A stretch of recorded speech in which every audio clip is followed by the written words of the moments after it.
पिछली क्लास में मैंने ऐसा बोला था कि कोई भी एटम है उसके अंदर इलेक्ट्रॉन्स सर्कुलेट कर रहे हैं, रिवॉल्व कर रहे हैं।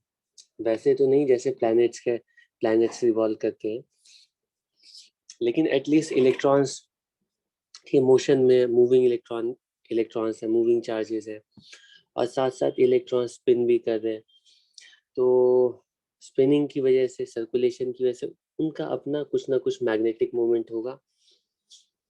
और मैग्नेटिक मोमेंट हम ठीक है कैलकुलेट कर सकते हैं।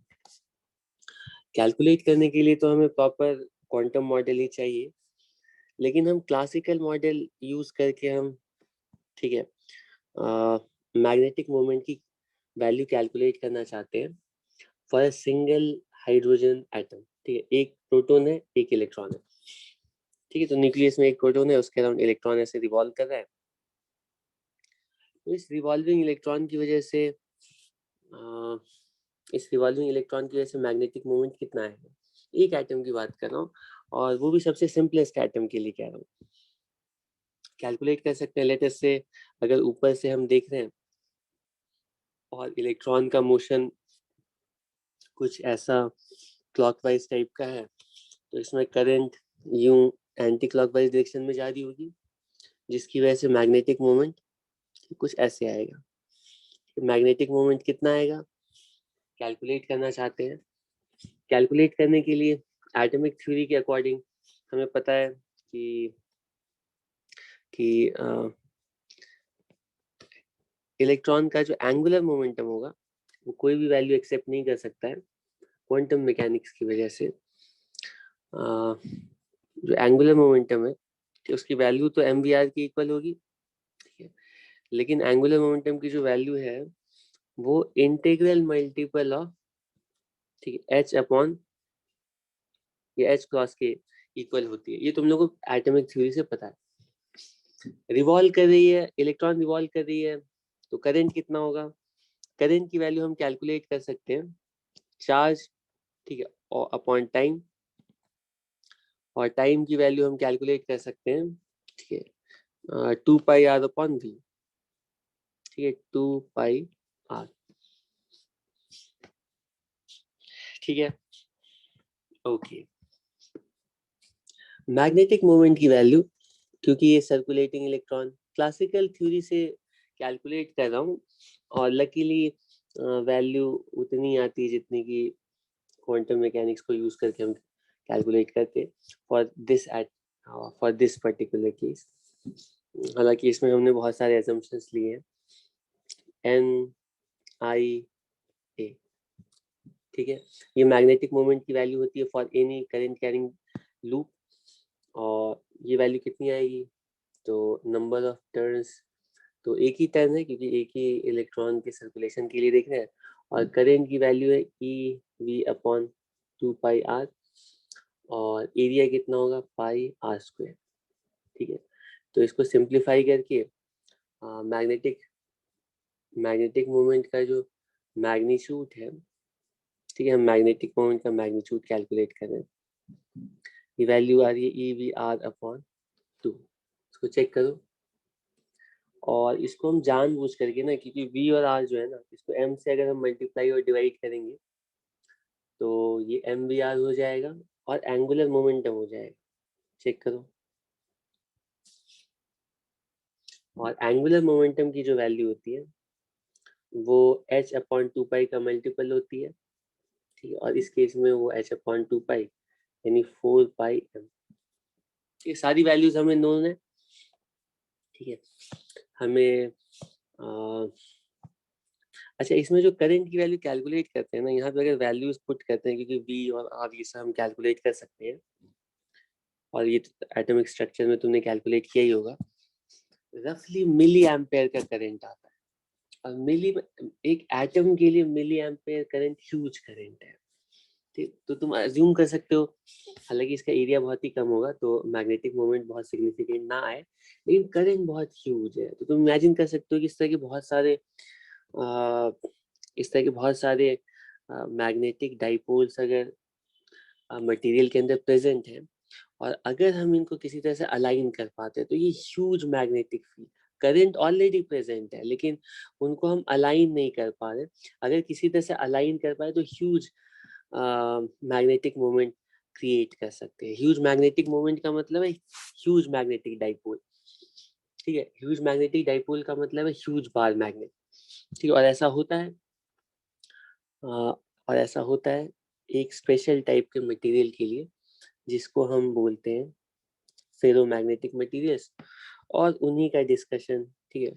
वैसे ही मटेरियल्स का डिस्कशंस आज हम करने वाले। इसकी वैल्यू तुम चेक कर सकते हो, ये रफली इतनी आती है, ठीक है। 9.27 10⁻24 और एम्पेयर मीटर स्क्वायर, ठीक है, यूनिट होगा। और इस वैल्यू को ना हम बोलते हैं, इसको म्यू बी से रिप्रेजेंट करते हैं और इसको हम बोलते हैं बोस मैग्नेटॉन। किसी भी जनरल एटम के लिए मैग्नेटिक मोमेंट की वैल्यू हमेशा, ऐसा क्यों होता है क्वांटम मैकेनिक्स से एक्सप्लेन करेंगे, लेकिन किसी भी जनरल एटम की मैग्नेटिक मोमेंट की value integral multiple of Bose magneton की इक्वली होती है। और यहाँ पे जो n है ना वो कोई भी वैल्यू नहीं हो सकती है, ठीक है। यहाँ पे जो n है वो 0 1 2 यही वैल्यूज हो सकती है in almost all the atoms, ठीक है। और इसको थोड़ा जस्टिफाई भी किया था कि हमेशा ऐसा नहीं है कि सर्कुलेट कर रहे हैं तो ऐड ही होंगे, क्योंकि उनका जो सेंस है वो ऑपोजिट हो सकता है, तो ये कैंसिल भी करेंगे। मतलब एक एटम का जो अपना मैग्नेटिक मोमेंट है वो बोस मैग्नेटॉन के इक्वल या उसका डबल हो सकता है, या कैंसिल हो जाए, कैंसिल भी हो सकता है, नेट मैग्नेटिक मोमेंट 0 भी आ सकती है, लेकिन 1 और 2, ठीक है, इतनी हो सकती है। ओके, ठीक है। तो हमने बोला कि अगर किसी भी मटेरियल के अंदर ये एटॉमिक डाइपोल्स प्रेजेंट है और उस मटेरियल को हम एक्सटर्नल मैग्नेटिक फील्ड के अंदर रखेंगे तो ऑब्वियसली ये एटॉमिक डाइपोल्स अलाइन होंगे और अलाइनमेंट की वजह से इंड्यूस मैग्नेटिक फील्ड आएगी, ठीक है। और इंड्यूस मैग्नेटिक फील्ड की जो वैल्यू होगी वो हमेशा एक्सटर्नल मैग्नेटिक फील्ड के प्रोपोर्शनल होगी, ठीक है, ऑब्वियस है। तो ये जो प्रोपोर्शनलिटी कांस्टेंट होता है इसका स्पेशल नाम होता है, इसको हम बोलते हैं ससेप्टिबिलिटी, इसको बोलते हैं मैग्नेटिक ससेप्टिबिलिटी, ठीक है। ये कहलाता है मैग्नेटिक ससेप्टिबिलिटी। और ससेप्टिबिलिटी का मतलब है ये मटेरियल कितना ज्यादा फेवरेबल है एटॉमिक डाइपोल्स के अलाइनमेंट के लिए। तो नेट मैग्नेटिक फील्ड की वैल्यू, ठीक है, हम कैलकुलेट करते हैं, वो obviously external plus induce magnetic field के इक्वल होगी, ठीक है। और एक्सटर्नल को अगर हम कॉमन लेंगे, ठीक है, ये susceptibility times induce magnetic field होगी, ठीक है। और अगर हम एक्सटर्नल मैग्नेटिक फील्ड को कॉमन ले लेंगे तो ये 1 प्लस ससेप्टिबिलिटी टाइम्स, तो यहाँ पे एक्सटर्नल है, ठीक है, ये यहाँ पे ससेप्टिबिलिटी है। और ये 1 प्लस चाई को हम लिखते हैं relative permeability multiplied by external magnetic field. और ये किसी भी जनरल मटेरियल के लिए नेट मैग्नेटिक फील्ड का एक्सप्रेशन होता है। ये परमिएबिलिटी रिप्रेजेंट करती है कि मटेरियल को जब हम एक्सटर्नल फील्ड में डालेंगे तो फाइनली उस मटेरियल के अंदर नेट मैग्नेटिक फील्ड की वैल्यू कितनी होगी, वो परमिएबिलिटी टाइम्स एक्सटर्नल फील्ड के इक्वल होगी। जनरली मैग्नेटिक फील्ड इंक्रीज ही करती है, तो यहाँ पे जो फैक्टर है वो मल्टीप्लाई होता है, अनलाइक इलेक्ट्रिक फील्ड के लिए, क्योंकि किसी भी मटेरियल के अंदर इलेक्ट्रिक फील्ड का जो एक्सप्रेशन होता है वो कुछ ऐसा होता है, इसको रिलेटिव परमिएबिलिटी बोलते हैं। कितने फैक्टर से, और इसी को डाइलेक्ट्रिक कांस्टेंट भी बोलते हैं, क्योंकि इलेक्ट्रिक फील्ड रिड्यूस होती है, क्योंकि इलेक्ट्रिक फील्ड हमेशा रिड्यूस ही होती है, तो कितने फैक्टर से रिड्यूस हो रही है उसी को हम लोग रिलेटिव परमिटिविटी बोलते हैं या डाइलेक्ट्रिक कांस्टेंट कहते हैं। लेकिन यहाँ पे मैग्नेटिक फील्ड जनरली ज्यादातर केसेस में इंक्रीज होती है, तो नेट मैग्नेटिक फील्ड को mu r times external magnetic field के इक्वल लिखते हैं, और म्यू आर रिप्रेजेंट करता है कि एक्सटर्नल मैग्नेटिक फील्ड के अंदर रखने के बाद मटेरियल के अंदर नेट मैग्नेटिक फील्ड की वैल्यू कितने फैक्टर से इंक्रीज करेगी। ठीक है, तो फिर सबसे पहले टाइप का मटेरियल था, जो मेन पॉइंट्स थे, क्योंकि कल मैंने बताया था और मुझे लगता है वो पॉइंट्स में याद होंगे, लेकिन एक बार मुझे साथ साथ बता दो। सबसे पहले टाइप के मटेरियल्स होते हैं पैरामैग्नेटिक मटेरियल्स। ठीक है, पैरामैग्नेटिक मटेरियल्स।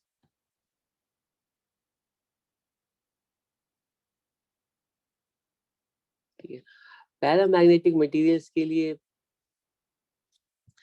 क्या क्या बताया था। पैरामैग्नेटिक मटेरियल्स के अंदर जो डाइपोज का अलाइनमेंट होता है वो एक्सटर्नल, ठीक है, एक्सटर्नल फील्ड के अलोंग ही होता है। ठीक है, तो नेट मैग्नेटिक फील्ड इंक्रीज ही होती है, लेकिन पैरामैग्नेटिक मटेरियल्स के लिए जो ससेप्टिबिलिटी की वैल्यू होती है वो रफली 10⁻⁵ के ऑर्डर की होती है। ठीक है, और ससेप्टिबिलिटी के बाद परमिएबिलिटी की जो वैल्यू होती है, ठीक है, परमिएबिलिटी की जो वैल्यू होती है वो स्लाइटली ग्रेटर देन 1 होती है, क्योंकि परमिएबिलिटी का मतलब 1 + i। ठीक है, स्लाइटली ग्रेटर देन 1 होती है। तीसरा पॉइंट क्या बताया था कि जो ससेप्टिबिलिटी है वो टेम्परेचर पर डिपेंड करती है। ठीक है, ससेप्टिबिलिटी टेम्परेचर डिपेंडेंट है। ठीक है, और टेम्परेचर पर किस तरह से डिपेंड करती है, ठीक है, वो इनवर्सली प्रोपोर्शनल टू टेम्परेचर आती है। ठीक है, तो अगर इसको हम प्लॉट करेंगे, इसको अगर हम प्लॉट करेंगे वर्सेस टेम्परेचर ससेप्टिबिलिटी को, तो इसका ग्राफ पैरामैग्नेटिक मटेरियल के लिए कुछ ऐसा होगा। तो कई बार इससे भी डायरेक्टली क्वेश्चन आते हैं, टेम्परेचर डबल कर दिया जाता है, ट्रिपल कर दिया जाता है, फिर पूछा जाता है कि इंड्यूस मैग्नेटिक फील्ड की वैल्यू कितनी होगी। ठीक है, तो तुम्हें ससेप्टिबिलिटी पता है, एक्सटर्नल फील्ड पता है, तुम इंड्यूस्ड फील्ड भी निकाल सकते हो और एक्सटर्नल फील्ड भी, सॉरी, नेट फील्ड भी कैलकुलेट कर सकते हो। ठीक है, ओके ओके, ये सारी चीजें तो मैंने कल बताई थी।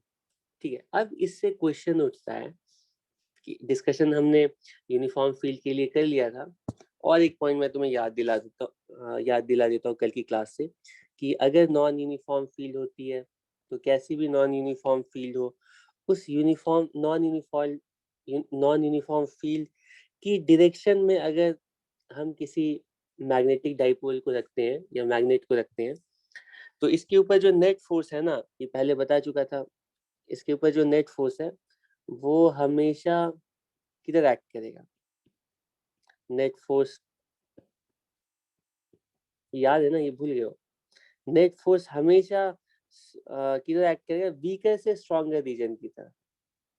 ठीक है, अगर हम किसी मैग्नेट को नॉन यूनिफॉर्म फील्ड में रखते हैं, मैग्नेट का मतलब है मैग्नेटिक डाइपोल, तो उस मैग्नेट के ऊपर नेट फोर्स एक्ट करेगा, और कैसे एक्ट करेगा, वो हमेशा वीकर रीजन से स्ट्रॉन्गर रीजन की तरफ एक्ट करेगा। तो फील्ड कैसी भी हो, जिधर स्ट्रॉन्ग फील्ड है उस डायरेक्शन में वो अट्रैक्ट हो। ओके, अब मुझे बताओ कि पैरामैग्नेटिक मटेरियल दे दिया गया है, इसका बिहेवियर तुम्हें पता है। अब इस पैरामैग्नेटिक मटेरियल को हम नॉन यूनिफॉर्म फील्ड के अंदर रखते हैं, तो नॉन यूनिफॉर्म फील्ड के अंदर पैरामैग्नेटिक मटेरियल का बिहेवियर कैसा होगा, बताओ। जैसे ही नॉन यूनिफॉर्म फील्ड के अंदर रखेंगे तो क्या लगता है क्या होना चाहिए।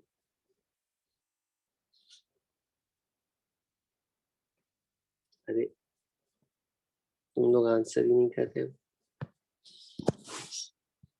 अरे ऑब्वियसली, जैसे ही हम पैरामैग्नेटिक मटेरियल को रखेंगे ना, या एक एक क्वेश्चन ही ले लेता हूँ। मान लो हमारे पास कोई परमानेंट मैग्नेट है, बार मैग्नेट है, ठीक है, नॉर्थ पोल साउथ पोल। ठीक है, इसकी वजह से नॉन यूनिफॉर्म फील्ड ही प्रोड्यूस होगी। इसके सामने मैं एक पैरामैग्नेटिक मटेरियल ला करके रखता हूँ। तो अब बताओ, इस ये पैरामैग्नेटिक मटेरियल क्या होगा, इसके ऊपर फोर्स एक्ट करेगा नहीं एक्ट, क्या होगा। जैसे ही पैरामैग्नेटिक मटेरियल को नॉन यूनिफॉर्म फील्ड में रखेंगे तो इसके अंदर भी डाइपोल्स अलाइन होंगे और उसी डायरेक्शन में अलाइन होंगे जिस डायरेक्शन में वहां पर मैग्नेटिक फील्ड एग्जिस्ट कर रही है।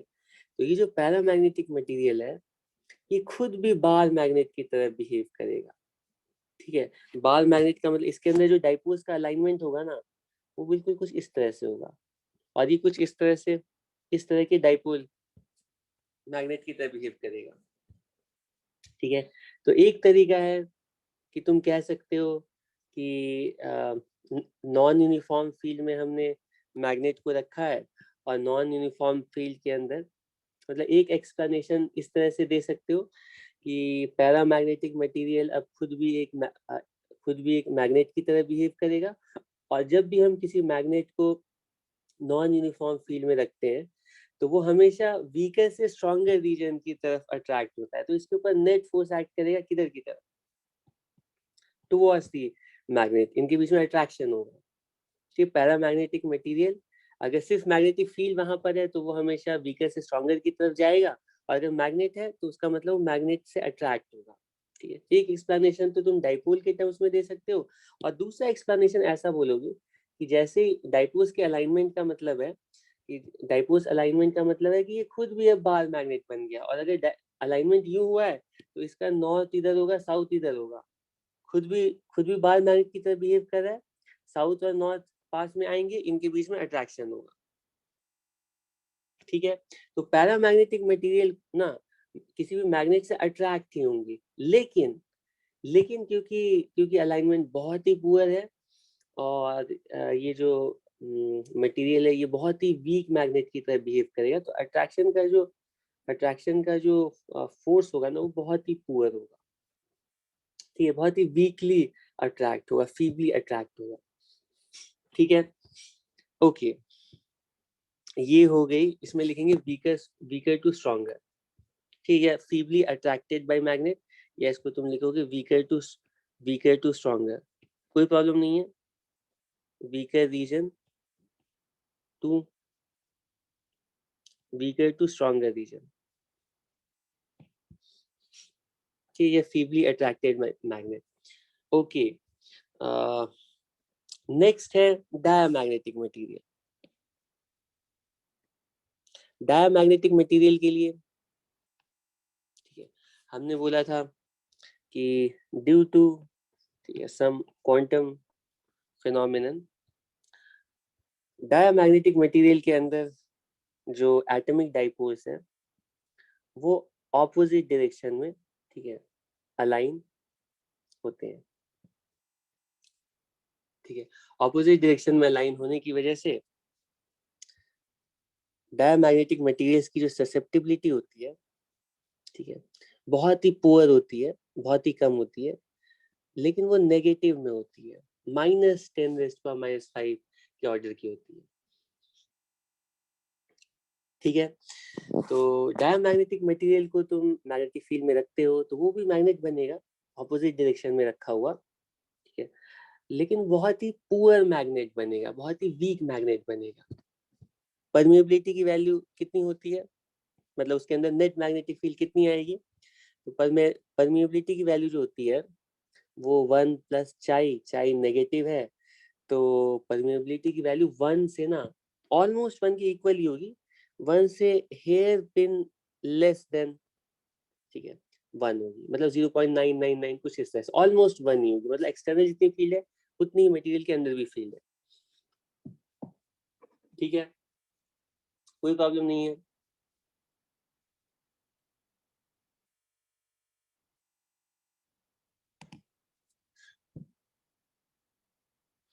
ठीक है, ओके, और ससेप्टिबिलिटी टेम्परेचर पर किस तरह से डिपेंड करेगी, बताओ, ससेप्टिबिलिटी टेम्परेचर पर कैसे डिपेंड करेगी? ये भी बता चुका हूँ, ये इंडिपेंडेंट ऑफ टेम्परेचर होगी क्योंकि इसके ये अलाइनमेंट के पीछे टेम्परेचर का रोल नहीं है। ठीक है, इसके पीछे टॉर्क का कोई रोल नहीं है, वो independent of vibration, thermal vibration, agitation है, वो अलाइनमेंट उतना ही होगा, वो मटेरियल पर डिपेंड करेगा। टेम्परेचर कुछ भी हो सेम अलाइनमेंट होगा। तो ये जो ससेप्टिबिलिटी है वो कांस्टेंट होगी। अगर इसको प्लॉट करने को कहा जाए, ठीक है, ये टेम्परेचर है, ससेप्टिबिलिटी है, ठीक है, तो इसका ग्राफ कैसा होगा, कांस्टेंट कुछ ऐसे होगा, ठीक है। और फाइनली अगर नॉन यूनिफॉर्म फील्ड में रखा जाएगा, नॉन यूनिफॉर्म फील्ड में रखा जाएगा, तो नॉन यूनिफॉर्म फील्ड में रखने की वजह से क्या होगा बता सकते हो, डायमैग्नेटिक मटेरियल का क्या होगा। मतलब पहले हमने पैरामैग्नेटिक मटेरियल रखा था, कहीं भी रखे, इधर रखे उधर रखे, इसको थोड़ा इधर। अब यहाँ पे मान लो डायमैग्नेटिक मटेरियल ला करके रखते हैं, क्या होगा, अट्रैक्ट होगी, रिपेल होगी, यहीं पर रहेगी, क्या होगा। Good good. इस बार ना इसके अंदर के जो डाइपोल्स है ना वो ऑपोजिट डायरेक्शन में अलाइन हो, ठीक है। ऑपोजिट डायरेक्शन में अलाइन होने की वजह से, ठीक है, अगर सेम डायरेक्शन में अलाइन होते हैं तो हमें पता है कि हमेशा वीकर से स्ट्रॉन्गर डायरेक्शन में, ठीक है, वीकर से स्ट्रॉन्गर डायरेक्शन में नेट फोर्स एक्ट करता है। तो अगर ये डाइपोल्स ऑपोजिट हो जाएंगे ना तो स्ट्रॉन्गर से वीकर डायरेक्शन में नेट फोर्स एक्ट करेगा। तो डाइपोल के टर्म्स में भी तुम एक्सप्लेन कर सकते हो। या दूसरा है कि डाइपोल जब ऑपोजिट डायरेक्शन में अलाइन हो गए तो ये डायमैग्नेटिक मटेरियल खुद भी एक मैग्नेट की तरह बिहेव करेगा, जिसका नॉर्थ इधर आ गया, साउथ इधर आ गया, ये कहीं पर भी रख के चेक कर सकते हो। और ये ऐसे मैग्नेट की तरह बिहेव करेगा जो कि ऑपोजिट सेंस में रखा हुआ है, ठीक है। और ऑपोजिट सेंस में रखने का मतलब है इन दोनों के बीच में रिपल्शन होगा। ये चाहे डाइपोल्स के टर्म्स में एक्सप्लेन कर सकते हो या फिर चाहो तो इसको मैग्नेट मान करके भी फोर्स पता लगा सकते हो, ठीक है। तो हम बोलते हैं कि डायमैग्नेटिक मटेरियल, हम बोलते हैं कि डायमैग्नेटिक मटेरियल, ये पैरामैग्नेटिक मटेरियल के लिए इतना ही लिखा है, ठीक है। इसमें मैंने बताया था कि वीकर टू स्ट्रॉन्गर, ठीक है। यही वाला कह रहे थे ना स्लाइड, ठीक है। डायमैग्नेटिक मटेरियल इस बार हम बोलेंगे मैग्नेट से रिपेल होगा, लेकिन वीकली रिपेल होगा। या फिर वो अगर मैग्नेटिक फील्ड दी गई है तो डायमैग्नेटिक मटेरियल हमेशा स्ट्रॉन्गर से वीकर रीजन की तरफ, ठीक है, रिपेल होगा, ठीक है। हम बोलेंगे stronger to weaker, stronger to weaker region की तरफ इसके ऊपर फोर्स एक्ट कर सकता है, या इसको हम बोलते हैं मैग्नेट से ये वीकली रिपेल होगा, ठीक है, क्योंकि ऑपोजिट सेंस के मैग्नेट की तरह बिहेव करेगा। और ये वीकली अट्रैक्ट होगा, weekly attract, weekly attracted by permanent magnet, ठीक है। यहाँ तक किसी को कोई प्रॉब्लम नहीं है, ठीक है। अब इसके बाद फाइनल एक और मटेरियल है जिसके बारे में हमें डिटेल में आज डिस्कशन करना है, और वो कहलाता है फेरोमैग्नेटिक मटेरियल्स,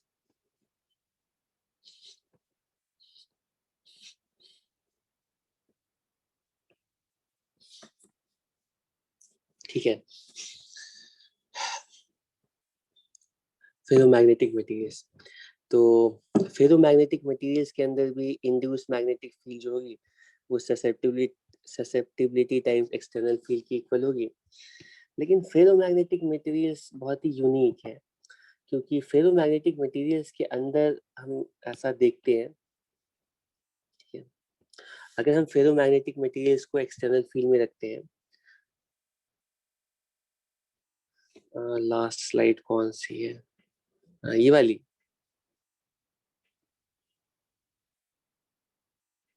ठीक है, हाँ। तो बाकी जितने भी मटेरियल्स थे उसमें एटॉमिक डाइपोल्स बिल्कुल रैंडमली हर डायरेक्शन में अलाइन होते हैं। नॉर्मल टेम्परेचर पे नेट डाइपोल मोमेंट रैंडमनेस की वजह से जीरो ही होता है, और जीरो डाइपोल मोमेंट होने की वजह से उसका कोई भी अपना इंडिपेंडेंट मैग्नेटिक बिहेवियर नहीं होता अनलेस कि उसको एक्सटर्नल फील्ड में ना रखा जाए, ठीक है। लेकिन फेरोमैग्नेटिक मटेरियल यूनिक होते हैं, क्योंकि फेरोमैग्नेटिक मटेरियल को जब हम माइक्रोस्कोपिकली देखते हैं तो due to the reasons that can only be explained on the basis of quantum mechanics, ferromagnetic materials के अंदर ना कुछ इस तरह से डोमेन्स बने रहते हैं, कुछ इस तरह से। डोमेन्स का मतलब है वहां पे रैंडमली कोई एक डाइपोल अलाइन नहीं होता है, वहां पे छोटे छोटे रीजन्स, छोटे छोटे पैचेस बने होते हैं जहां पे सारे डाइपोल्स ना एक ही डायरेक्शन में अलाइन रहते हैं। हर एक डोमेन में ना डाइपोल्स की अपनी, ये एक दूसरे को ऐसे करके, ठीक है, क्वांटम मैकेनिक्स की बेसिस पर एक्सप्लेन कर सकते हैं, ऐसे नहीं कर सकते हैं। इस रीजन में सारे डाइपोल्स ना किसी एक पर्टिकुलर डायरेक्शन में अलाइन रहेंगे, इस वाले रीजन में सारे डाइपोल्स किसी एक डायरेक्शन में ही अलाइन रहेंगे। ठीक, उसी तरह से ये वाला रीजन है, मान लो यहाँ पे सारे डाइपोल्स कुछ इधर की तरफ अलाइन है। ठीक है, तो छोटे छोटे इस तरह से इन रीजन्स को हम बोलते हैं डोमेन्स, और डोमेन्स में सारे डाइपोल्स ना, ठीक है, ठीक है, एक दूसरे को बिल्कुल अपनी डायरेक्शन में अलाइन करके सारे डाइपोल्स बिल्कुल सेम डायरेक्शन में अलाइन हो जाते हैं। इसी तरह हर डायरेक्शन में, ठीक है, हर डायरेक्शन में इस तरह से, ठीक है, ये मान लो इधर की तरफ है और ये मान लो कुछ इधर की तरफ है, ठीक है। लेकिन इन डोमेन्स का जो नेट मैग्नेटिक मोमेंट होता है नॉर्मली, ठीक है, रूम टेम्परेचर पर, ठीक है, रूम टेम्परेचर पर नहीं, मेरा मतलब था in absence of any external magnetic field, generally ये सारे जो डोमेन्स है ना, उनका नेट मैग्नेटिक मोमेंट फिर से कैंसिल हो जाता है, और फेरोमैग्नेटिक मटेरियल के पास भी अपनी मैग्नेटिज्म इनिशियली नहीं है। ठीक है, सारे डोमेन्स रैंडमली अलाइंड है, ठीक है, किसी एक पर्टिकुलर डोमेन का तो अपना मैग्नेटिक मोमेंट होगा, लेकिन इन सारे डोमेन्स का net magnetic moment add up करके हमेशा जीरो ही हो जाता है, ठीक है, रैंडमनेस की वजह से। ठीक है, तो ऐसे एक्सटर्नल मैग्नेट, मतलब in absence of external magnetic field, तो इसका नेट मैग्नेटिक फील्ड जीरो है, ठीक है। लेकिन जैसे ही हम ऐसे फेरोमैग्नेटिक मटेरियल को एक्सटर्नल मैग्नेटिक फील्ड में रखते हैं, तो अब एक दो डाइपोल नहीं, ठीक है, पैरामैग्नेटिक और डायमैग्नेटिक के अंदर तो जितने एटॉमिक डाइपोल्स है उसका बहुत ही 0.001% ही अलाइनमेंट हो रहा है, बहुत ही कम फ्रैक्शन डाइपोल्स जो है अलाइन हो पा रहे हैं। आवाज आ रही है क्लियरली मेरी सबको?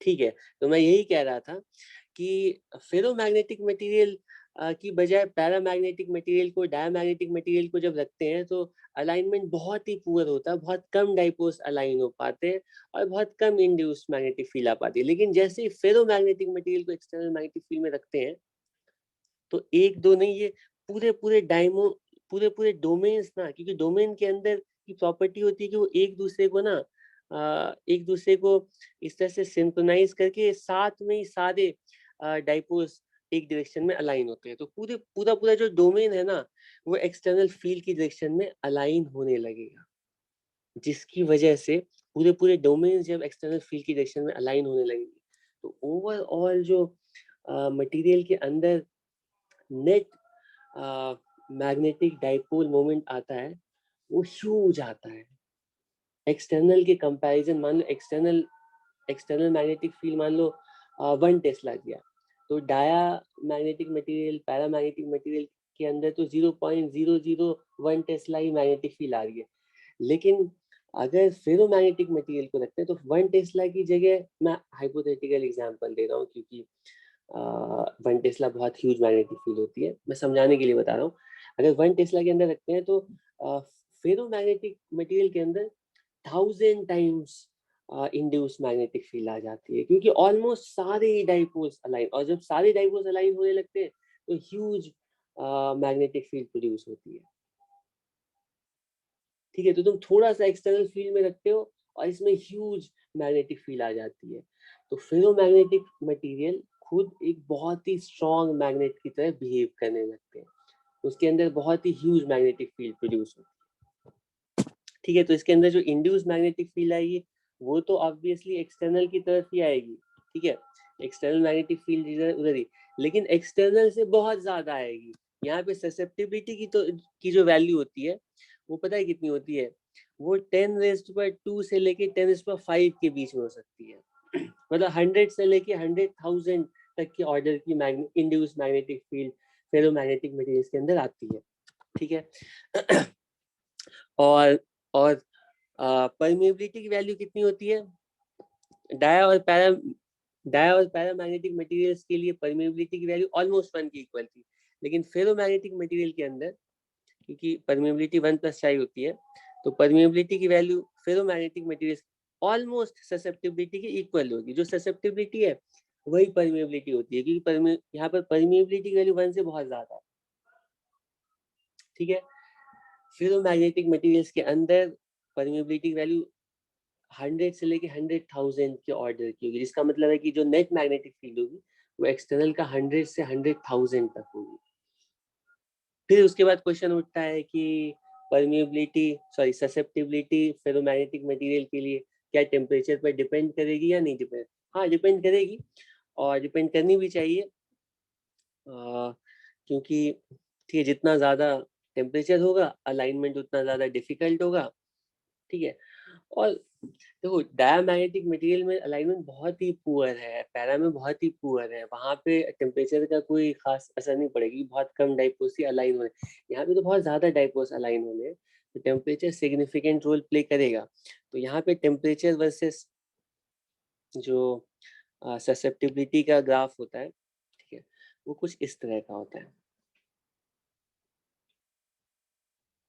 कुछ ऐसा होता है। ससेप्टिबिलिटी ह्यूज है, ठीक है, वहां पे जो ससेप्टिबिलिटी है ना वो तो ऑलमोस्ट 0 के आसपास है, ठीक है।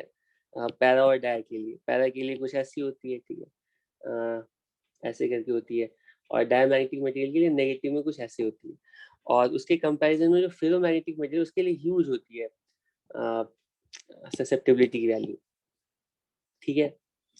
ओके, मैथमेटिकल फॉर्म में तो मैथमेटिकल फॉर्म में तुम बुक्स वगैरह देखोगे तो उसमें कुछ ऐसा T-TC इस फॉर्म में लिखा रहता है, ससेप्टिबिलिटी की वैल्यू इस फॉर्म में लिखी रहती है, ठीक है।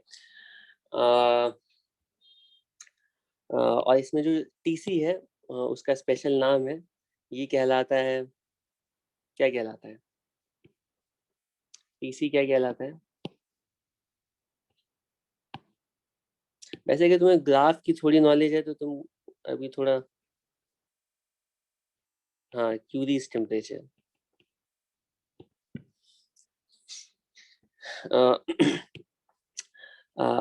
अगर इस फंक्शन को प्लॉट करोगे ना तो इसका ग्राफ कैसा आएगा पता है? ये क्यूरीज टेम्परेचर है मान लो, कैसा आएगा पता है? ठीक है, वो कुछ ऐसा आना चाहिए, ठीक है, लेकिन एक्चुअली ये जो हम ग्राफ प्लॉट कर रहे हैं ना, इसमें जो ये C है ना ये कांस्टेंट नहीं है, ये भी टेम्परेचर का फंक्शन है जो कि प्रॉपर्ली लिखा नहीं, तो प्रॉपर फंक्शन थोड़ा डिफरेंट है, लेकिन हमें हाईलाइट करना था कि क्यूरी टेम्परेचर का क्या रोल होता है ससेप्टिबिलिटी में, इसीलिए हम इस फॉर्म में ससेप्टिबिलिटी को लिख देते हैं। क्यूरी टेम्परेचर क्या होता है और उसको मैं थोड़ा डिटेल में आगे बताऊंगा, लेकिन अभी के लिए बस इतना कह देता हूँ कि ऑब्वियसली फेरोमैग्नेटिक मटेरियल्स की ससेप्टिबिलिटी बहुत ज़्यादा है, एक्सटर्नल फील्ड में रखने के बाद इन मटेरियल्स के अंदर इंड्यूस मैग्नेटिक फील्ड और नेट मैग्नेटिक फील्ड एक्सटर्नल के कंपैरिजन में ह्यूज होगी, ठीक है। लेकिन क्योंकि ससेप्टिबिलिटी टेम्परेचर पर डिपेंड करेगी, अलाइनमेंट टेम्परेचर पर डिपेंड करेगा, तो हम जैसे जैसे टेम्परेचर बढ़ाते जाते हैं अलाइनमेंट डिक्रीज करता जाता है ना, और इंड्यूस मैग्नेटिक फील्ड कम होती जाती है, ठीक है। स्टार्टिंग में बहुत ह्यूज है, लेकिन टेम्परेचर बढ़ाते जा रहे हैं, बढ़ाते जा रहे हैं, बढ़ाते जा रहे हैं, जैसे जैसे टेम्परेचर ज्यादा बढ़ने लगेगा, ठीक है, तो अब जो है ना अगर बहुत ज्यादा हम टेम्परेचर बढ़ाने लगते हैं तो अब होता है क्या है, फेरोमैग्नेटिक मटेरियल्स के अंदर भी ये जो डोमेन्स है ना, डोमेन्स का साइज छोटा होने लगता है, मतलब इस तरह से वो सिंक्रोनाइज तरीके से एक पूरे रीजन में मैग्नेटिक मोमेंट की डायरेक्शन को अलाइन करके नहीं रख पाते, तुम इमेजिन करो टेम्परेचर बढ़ा दिया, बहुत ज्यादा बढ़ा, थर्मल एजिटेशन बहुत बढ़ेगा, थर्मल वाइब्रेशन बहुत बढ़ेगा, तो उतने ज्यादा टेम्परेचर पर अलाइनमेंट बहुत डिफिकल्ट होने लगेगा। ठीक है, तो धीरे धीरे जो डोमेन्स है ना वो छोटे होने लगते हैं, छोटे होने लगते हैं, और टेम्परेचर बढ़ाते बढ़ाते जब बहुत ज्यादा बढ़ा देते हैं, तो एक टाइम आता है कि डोमेन्स कंप्लीटली डिसअपियर हो जाते हैं, और सारे जो डाइपोल्स हैं वो बिल्कुल रैंडमली अलाइन हो जाते हैं। ठीक, और जैसे ही डोमेन्स ब्रेक हो जाते हैं, तो अब इन फेरोमैग्नेटिक मटेरियल्स का बिहेवियर बिल्कुल वैसा ही हो जाता है जैसा कि पैरामैग्नेटिक मटेरियल्स का है। अभी भी एक्सटर्नल फील्ड में अगर मटेरियल को रखेंगे तो अलाइनमेंट एक्सटर्नल फील्ड के अलोंग ही होगा। ठीक है, लेकिन बहुत ही पुअर हो पाएगा हाई टेम्परेचर की वजह से। ठीक है, तो वो टेम्परेचर, जिस टेम्परेचर पे फेरोमैग्नेटिक मटेरियल्स का बिहेवियर ना चेंज होकर के पैरामैग्नेटिक मटेरियल में कन्वर्ट हो जाता है, उसको हम क्यूरीज टेम्परेचर बोलते हैं। ठीक है, फेरोमैग्नेटिक मटेरियल्स निकेल है, कोबाल्ट है, आयरन है, इस सब के एग्जांपल्स तुम्हें मिल जाएंगे। इनके अलग अलग क्यूरीज टेम्परेचर होते हैं। जैसे आयरन का जो क्यूरीज टेम्परेचर होता है वो रफली 700 डिग्री सेल्सियस की इक्वल होता है। ठीक है, और भी बहुत सारे मटेरियल्स हैं फेरोमैग्नेटिक मटेरियल्स, तो उनका अलग अलग क्यूरीज टेम्परेचर होता है। कोबाल्ट का शायद 1400 के आसपास केल्विन में होता है, और इसी तरह से 300 के आसपास निकेल का होता है। मुझे याद नहीं है, उसको तुम लोग देख लेना वैल्यूज। एक स्पेशल लेकिन मटेरियल है, उसका नाम है गैडोलीनियम, जानते हो तुम लोग? उसके लिए क्यूरीज टेम्परेचर यूनिक है, वो 14 डिग्री सेल्सियस के आसपास है। तो वो समर्स में, बहुत जगह पर समर्स में वो बिहेव करता है पैरामैग्नेटिक मटेरियल की तरह, और विंटर्स में वो बिहेव करता है फेरोमैग्नेटिक मटेरियल की तरह। ठीक है।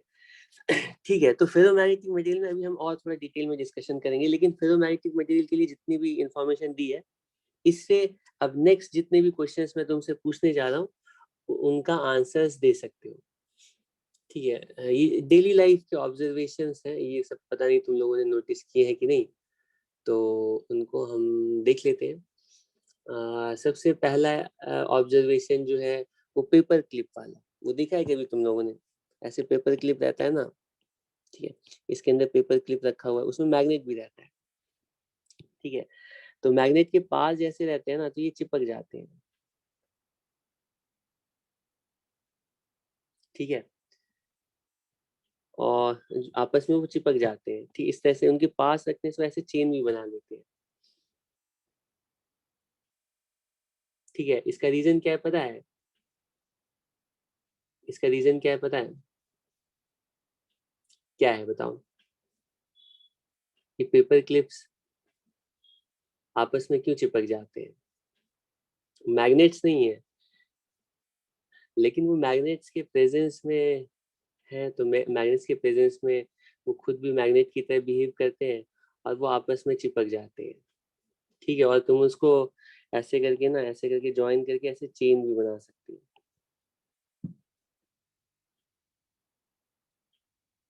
नहीं, नहीं देखा है? अच्छा, ठीक है, चलो कोई बात नहीं। तो ठीक है, मैं एक एक्सपेरिमेंट परफॉर्म करने जा रहा हूँ यहाँ पे, तो लैब नहीं है लेकिन इसको वर्चुअल लैब मान लेते हैं।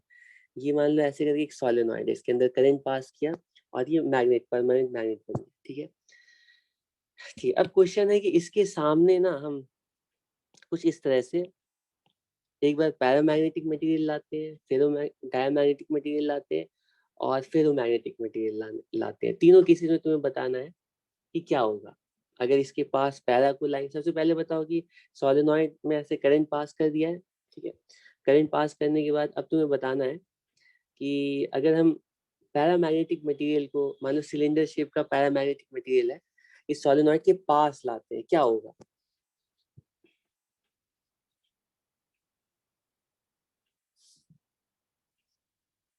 क्या होगा? अट्रैक्शन होगा, लेकिन बहुत पुअर अट्रैक्शन होगा। ठीक है, डायमैग्नेटिक को रखते हैं तो रिपल्शन होगा, लेकिन बहुत ही पुअर रिपल्शन होगा। ठीक है, ये तो अंडरस्टूड है। तो क्वेश्चन है कि अगर मान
ये पिछली रिकॉर्डिंग जो थी वो क्या गायब हो गई हो? अभी बीच में अचानक से डिस्कनेक्ट हो गया तो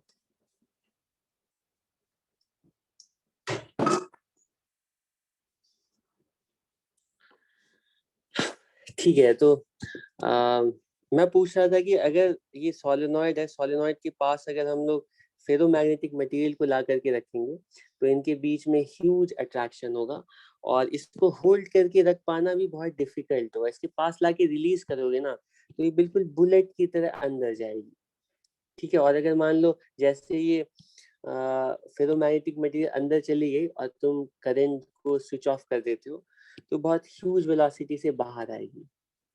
ठीक है, तो अगर तुम्हारे सामने कोई दुश्मन है तो इस तरह से तुम, ठीक है, बीच में करंट को ऑफ कर देना तो ये बुलेट की तरह, ठीक है, आग जा करके स्ट्राइक कर सकती है किसी को भी। ओके,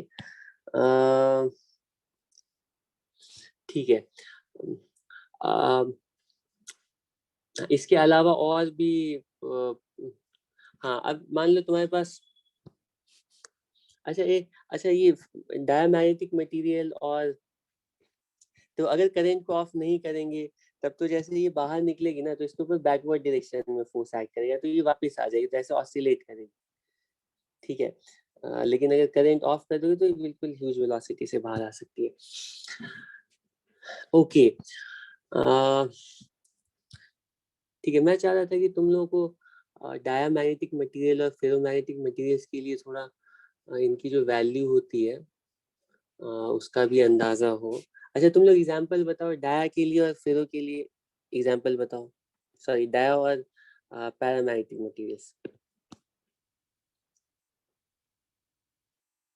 पैरामैग्नेटिक मटेरियल्स में सबसे फेमस तो ये एल्यूमिनियम है और ऑक्सीजन है। ठीक है, इनके लिए जो ससेप्टिबिलिटी की वैल्यू होती है, वेरी गुड, ससेप्टिबिलिटी की वैल्यू जो होती है इनके लिए, ये रफली पता है कितनी? ये 2 × 10⁻⁵ के आसपास होती है। ठीक है, रूम टेम्परेचर। और ऑक्सीजन के लिए तो और कम होती है, 10⁻⁶ के ऑर्डर की। ठीक है, लेकिन लिक्विड ऑक्सीजन है, मतलब ये रफली 90, ये रूम रूम टेम्परेचर पर है। ठीक है, ये 90 के इस पर ससेप्टिबिलिटी की जो वैल्यू है, ये टेम्परेचर इसीलिए दिखा रहा हूँ ना, तुम्हें टेम्परेचर डिपेंडेंस भी बताना चाहता हूँ। ये 3.5 × 10⁻⁻³ के इक्वल होती है। ठीक है, जो कि अच्छी खासी है, ससेप्टिबिलिटी अच्छी खासी है। तो ये यहाँ पे मान लो कोई मैग्नेट है, ठीक है, और मैग्नेट के पास अगर किसी फेरोमैग्नेटिक मटेरियल को लाएंगे ना, मान लो फेरोमैग्नेटिक मटेरियल का कॉइन है तो वो चिपक जाएगा मैग्नेट में। ठीक है, क्योंकि फेरोमैग्नेटिक मटेरियल के अंदर ह्यूज इंड्यूस मैग्नेटिक फील्ड आती है, स्ट्रॉन्ग मैग्नेटिक मैग्नेट की तरह बिहेव करता है, और इसके इसके लिए जो अट्रैक्टिव फोर्स है ना वो इसके वेट को ओवरकम कर लेता है। ठीक है, तो इस तरह के तुम ना इस तरह के फेरोमैग्नेटिक मटेरियल्स को ऐसे, ठीक है, चिपका करके ऐसे चेन भी बना सकते हो। लेकिन अगर पैरामैग्नेटिक मटेरियल है तो इसके पास लाओगे तो अट्रैक्शन तो होगा, लेकिन वो अट्रैक्शन इतना नहीं हो पाता है कि वो वेट को बैलेंस कर पाए। तो इस तरह से तुम हैंग नहीं करा सकते हो, लेकिन बहुत ही पुअर अट्रैक्शन तो हो रहा हो। ठीक है, तुम इन दोनों एग्जांपल्स में देख सकते हो कि ऑक्सीजन भी पैरामैग्नेटिक है। अगर इस ऑक्सीजन को तुम मैग्नेट के पास लाओगे ना तो उसके उसके ऑक्सीजन और मैग्नेट के बीच में भी बहुत पूरा अट्रैक्शन होगा। लेकिन ये जो लिक्विड ऑक्सीजन है मैग्नेट के पास लाते हैं, और वो लिक्विड ऑक्सीजन भी मैग्नेट के पास बिल्कुल फ्लोट करती है, ऐसे जैसे जैसे ये फेरोमैग्नेटिक मटेरियल्स फ्लोट कर रहे हैं, क्योंकि लिक्विड ऑक्सीजन की ससेप्टिबिलिटी बहुत ज़्यादा है कंपेयर टू गैसियस ऑक्सीजन। क्यों? टेम्परेचर की वजह से। जैसे हमने टेम्परेचर कम किया ना, तो टेम्परेचर कम करने से ना रैंडमनेस तो कम हुई, अलाइनमेंट तो आसान हुआ, लेकिन टेम्परेचर की वजह से उसकी डाइपोल्स की डेंसिटी भी बढ़ गई, सारे डाइपोल्स पास भी आ गए। ठीक है, तो वो स्ट्रॉन्गर मैग्नेट की तरह बिहेव करने लगा। ठीक है, और उसी तरह से डायामैग्नेटिक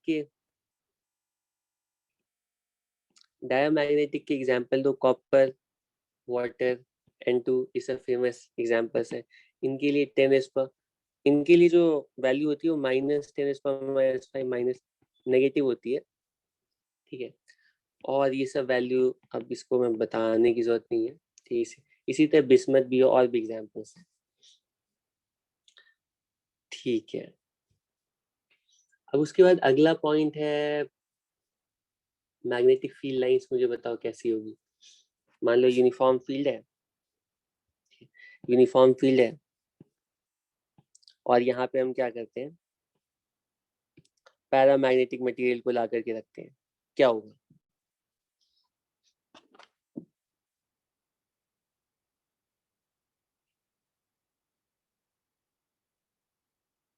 क्या होगा? फील्ड लाइन कैसी है? अच्छा, यहाँ पे जैसे जैसे इलेक्ट्रिक फील्ड के केस में डाइलेक्ट्रिक को ला करके रखते थे, वहां पे नए चार्जेस आते थे, चार्जेस पे इलेक्ट्रिक फील्ड टर्मिनेट करती थी, ओरिजिनेट करती थी, अंदर इलेक्ट्रिक फील्ड की डेंसिटी, इलेक्ट्रिक फील्ड लाइंस की डेंसिटी डिक्रीज कर जाती थी। तो यहाँ पे भी इलेक्ट्रिक फील्ड लाइंस की डेंसिटी बढ़नी है, घटनी है, लेकिन कहीं से ओरिजिनेट कहीं पे टर्मिनेट नहीं हो सकती है। क्यों? क्योंकि क्योंकि मैग्नेटिक फील्ड लाइन से वो हमेशा क्लोज लूप बनाएंगी। तो यहाँ पे अगर मान लो पैरामैग्नेटिक मटेरियल को लाया है, डेंसिटी बढ़नी है, तो क्या होता है पता है कि ये जो फील्ड लाइंस है ना, वो थोड़ा सा, ठीक है, इस तरह से इधर वाली जो फील्ड लाइंस है उस तरह से इसके पास हो जाती है। फील्ड लाइंस की डेंसिटी थोड़ी इंक्रीज हो जाती है, लेकिन बहुत स्मॉल अमाउंट से इंक्रीज होती है, क्योंकि paramagnetic material almost external field की तरह फील्ड लाइन रहती है। तो पैरामैग्नेटिक मटेरियल फील्ड लाइंस को बहुत ज्यादा डिस्टर्ब नहीं करता है। डायमैग्नेटिक मटेरियल ला करके रखेंगे तो क्या होगा? डायमैग्नेटिक मटेरियल ला करके रखेंगे तो क्या होगा? बताओ। ये जो फील्ड लाइंस है ना, वो थोड़ा सा इससे बाहर निकल जाएगी। ठीक है, अंदर फील्ड लाइंस की डेंसिटी कम होने के लिए फील्ड लाइंस थोड़ा बाहर आ जाएगी, ठीक है, ऑलमोस्ट एक्सटर्नल की तरह होगी। लेकिन अगर यहाँ पे मैं फेरोमैग्नेटिक मटेरियल ला करके रखता हूँ तो क्या क्या चेंज आएगा पता है? क्या होगा?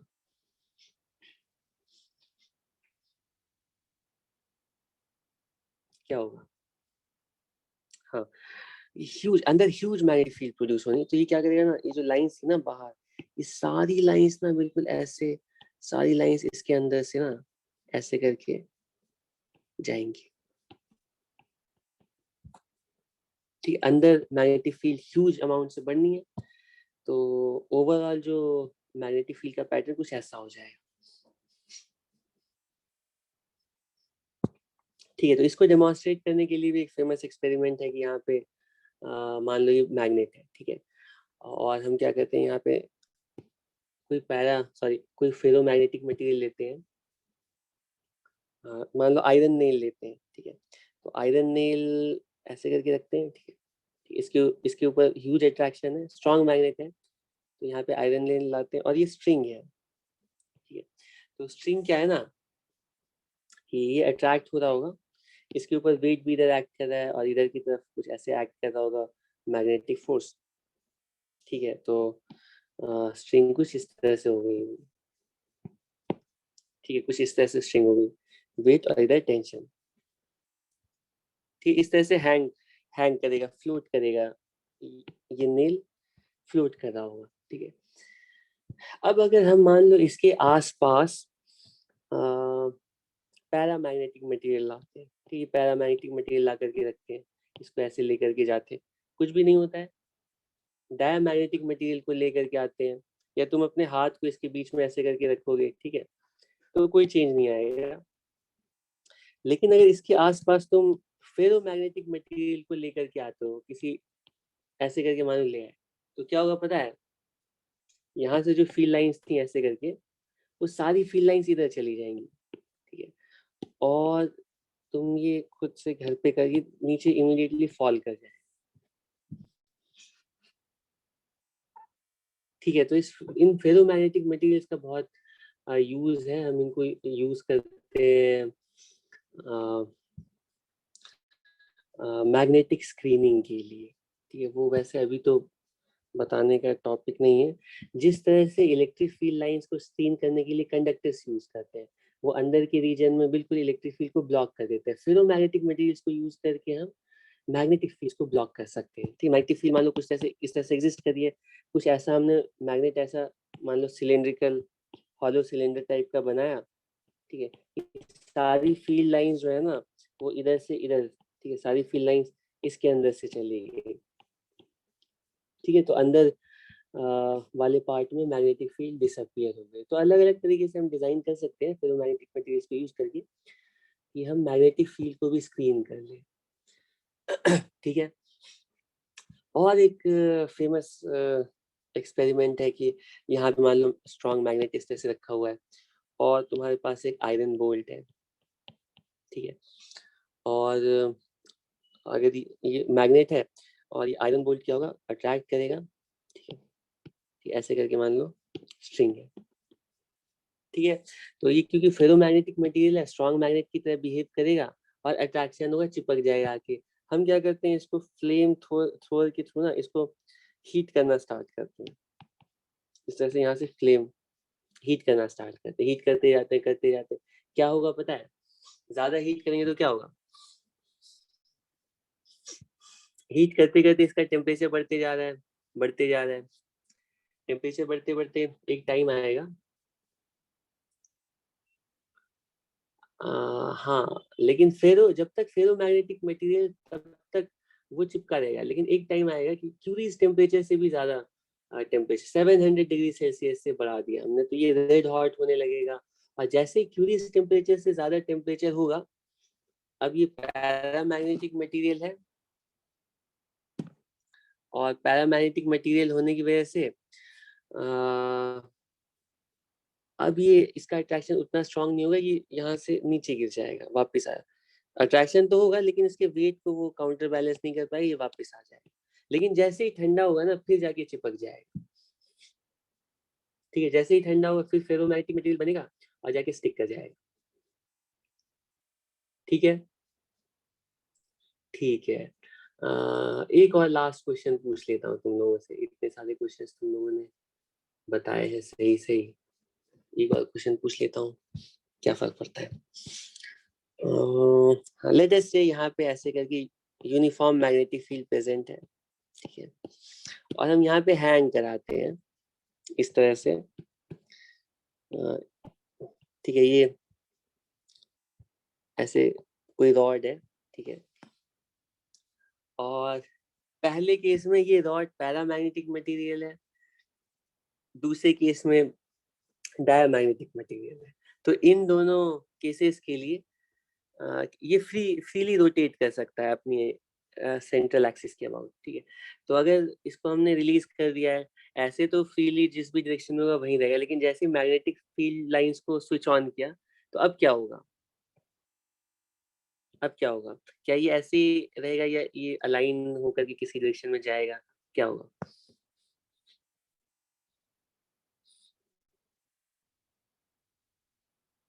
बताओ। फाइनली क्या होगा, फाइनली क्या होगा, ये पैरामैग्नेटिक मटेरियल का बस रॉड है, ये मैग्नेट नहीं है। मैग्नेट होगा तब तो इस पे टॉर्क एक्ट करेगा, ये मैग्नेटिक फील्ड की डायरेक्शन में अलाइन हो जाएगा। लेकिन अगर ये पैरामैग्नेटिक मटेरियल है उस केस में क्या होगा?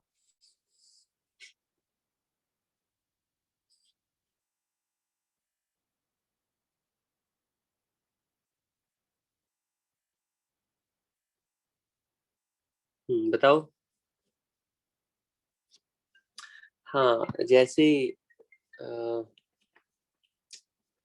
जैसे पैरामैग्नेटिक मटेरियल को रखेंगे ना, ये भी सेम डायरेक्शन में रखे हुए मैग्नेट की तरह बिहेव करेगा, परमानेंट मैग्नेट की तरह बिहेव करेगा। तो ultimately paramagnetic material magnetic field की डायरेक्शन में अलाइन होगा, बिल्कुल इसी तरह से अलाइन होगा। अब क्वेश्चन है कि डायमैग्नेटिक मटेरियल का क्या होगा? ये भी मैग्नेट है, तो मैग्नेटिक फील्ड की डायरेक्शन में अलाइन हो गया। डायमैग्नेटिक मटेरियल का क्या होगा?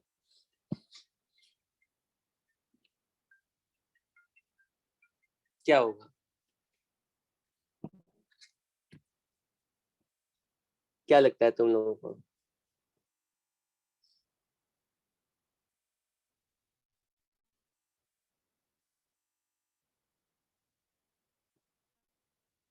कुछ नहीं लगता है? पैरेलल, एंटी पैरेलल, परपेंडिकुलर, क्या होगा?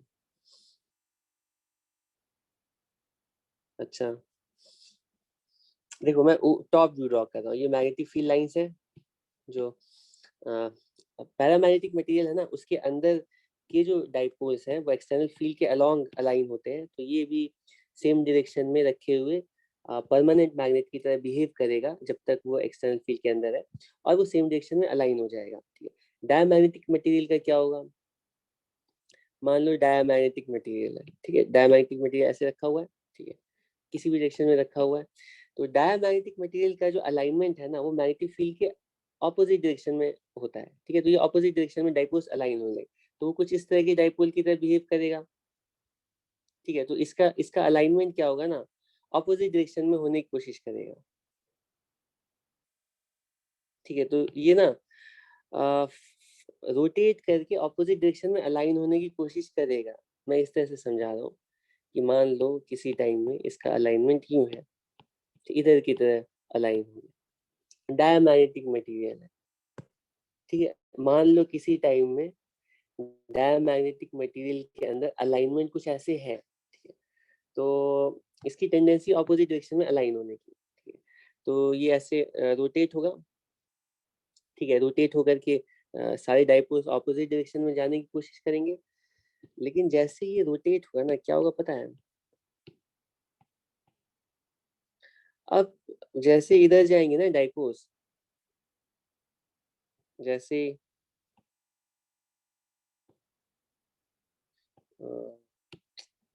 मैं कैसे समझा रहा था, तो इस तरह से समझते हैं। सबसे पहले यूं है, ठीक है, और इसके डाइपोल जो है ना इधर अलाइन होंगे। ठीक है, तो थोड़ा सा भी अगर डिस्टरबेंस होगा कुछ इस तरह से, ठीक है, तो इसकी जो डाइपोल्स हैं वो ऑपोजिट डायरेक्शन में अलाइंड है। हाँ, तो ऑपोजिट डायरेक्शन में अलाइन है, तो इनके ऊपर टॉर्क एक्ट करेगा, और टॉर्क क्या करेगा, इसको मैग्नेटिक फील्ड की डायरेक्शन में अलाइन करने की कोशिश करेगा। अग्री? तो ये क्या है ना, रोटेट करके वापस आने की कोशिश करेगा। ठीक है, वापस आने की कोशिश करेगा, यहाँ तक आ जाएगा। ठीक है, लेकिन जैसे ही वो इधर जाएगा ना, जैसे ही इधर आएगा ना, तो इसके अंदर के जो डाइपोल्स है ना, फ्लिप करके ऑपोजिट डायरेक्शन में चले जाएंगे। ठीक है, तो अल्टीमेटली ना, अब मैंने इसको बहुत डिटेल में, ठीक है, जल्दी जल्दी बताने के चक्कर में नहीं समझाया। ये बिल्कुल परपेंडिकुलर डायरेक्शन में रह पाएगा। ठीक है, मैग्नेट टॉप व्यू ड्रॉ कर रहा हूँ।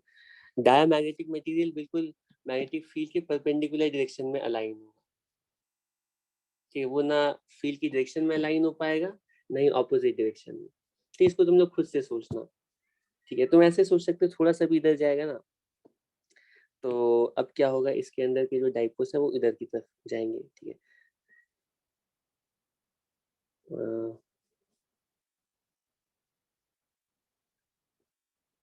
डाइपोल्स जिधर भी थे, अगर ये इधर की तरफ आने, इसके ऊपर टॉर्क किधर की तरफ एक्ट करेगा? हाँ सॉरी, तो ये वाला जो है ना, इसका अगर ऑपोजिट डायरेक्शन में डाइपोल्स अलाइन होने लगेंगे, तो उनका जो नेट डाइपोल मोमेंट होगा कुछ ऐसे आएगा, तो इसके ऊपर टॉर्क इधर एक्ट करेगा, ये वापस उधर है, फिर इधर जाएगा तो टॉर्क इधर एक्ट करेगा, तो ये परपेंडिकुलर डायरेक्शन में ही रह पाएगा। ठीक है, तो इसमें एक सबसे मेन पार्ट जो था उसमें ज़्यादा एक्सप्लेनेशन करना था, उसको मैंने भी रहने दिया है। बाकी सारे पॉइंट्स मैंने डिस्कस कर लिए, इतने पॉइंट से सारे क्वेश्चंस तुम्हारे सॉल्व हो जाएंगे। अच्छा, एक लास्ट पॉइंट मैं फिर से बता देता हूँ कि ये जो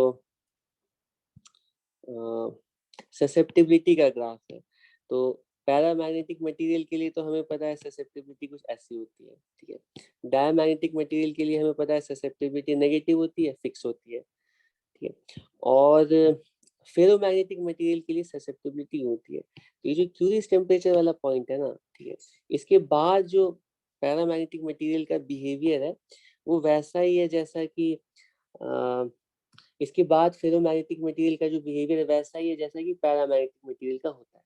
तो ग्राफ में भी वो चीज़ तुम वेरीफाई कर सकते हो, जो कि तुम ये वेरीफाई कर सकते हो कि क्यूरियस टेम्परेचर के बाद कोई भी फेरोमैग्नेटिक मटेरियल कन्वर्ट हो जाता है फेरोमैग्नेटिक मटेरियल में।